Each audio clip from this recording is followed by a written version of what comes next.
Hello and welcome back to Sword History. I'm Ebi and today we're going to be talking about Juzumaru Tsunegetsu, one of the newest swords to be implemented into the game. Juzumaru has a very interesting and rich history which starts in the Kamakura period. He was smithed by Aoi Tsunegetsu in the 12th century and was later owned by a Buddhist priest known as Nichiren. Nichiren was originally a monk of Tendai Buddhism and spent a large portion of his life studying in numerous temples. After his studies he concluded that the highest teachings of Shakyamuni Buddha were to be found in the Lotus Sutra. During his lifetime, Nichiren maintained that contemporary teachings of Buddhism taught by other sects of the religion were, in his mind, mistaken interpretations of the correct path to enlightenment. He refuted them publicly on multiple occasions, which greatly displeased the rulers of Japan at the time, in addition to many priests of the sects that he criticized. Nichiren was persecuted because of this. His persecution consisted of one attempted beheading as well as being exiled on more than one occasion. The reason that he faced exile was because he was seen as a danger to the establishment by multiple religious authorities. This is referenced in Juzumaru's speech in which he says,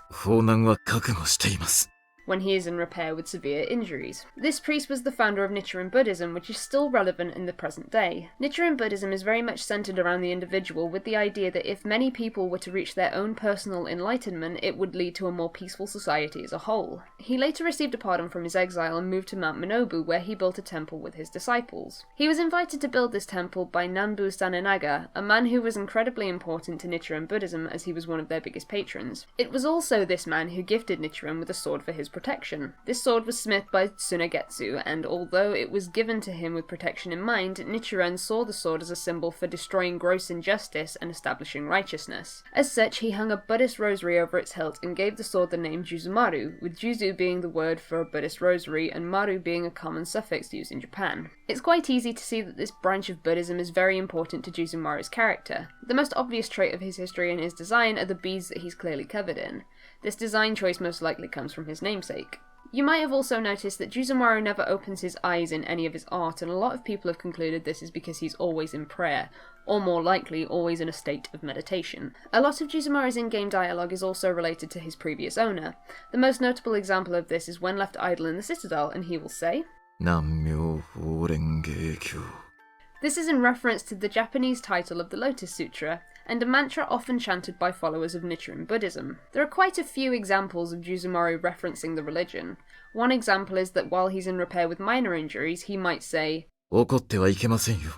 This could be in reference to the 10 principles that Nichiren Buddhists believe are fundamental to the human construct. One of these is anger, as it encompasses traits of selfishness, competitiveness, and arrogance. You can also hear him say, when he deals a critical hit. Haja Kensho is a Buddhist term which means the sense of crushing evil and spreading the truth, which could also tie into how Nichiren decided he would use Juzumaru. The last example that I'm going to use from his dialogue is when he tells you that your game has loaded, in which he will say, This is related to the Buddhist doctrines of impermanence and anatta.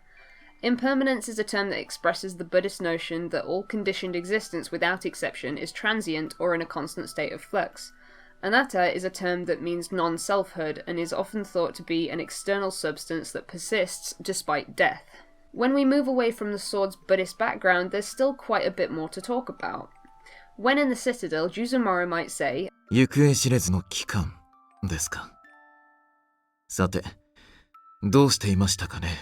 Juzumaru was originally enshrined in the Kuonji Temple, which was founded by Nichiren. However, he mysteriously went missing in the 18th century, only to be rediscovered by Sugihara Shozo. The sword had somehow ended up in a noble's collection, oddly. Sugihara bought Juzumaru at an auction and attempted to return it to the Kuonji Temple. However, the temple was unable to raise the funds to buy the sword back, and after years of negotiation, Juzumaru was finally given to the Honko Temple instead, where the sword remains to this day.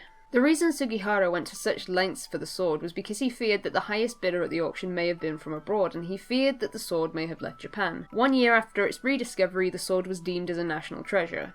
Speaking of which, Juzumaru is also one of the 5 swords under heaven, which makes him the second one to be implemented into the game, along with Mikazuki Munechika. He mentions this in his book description, in which he says,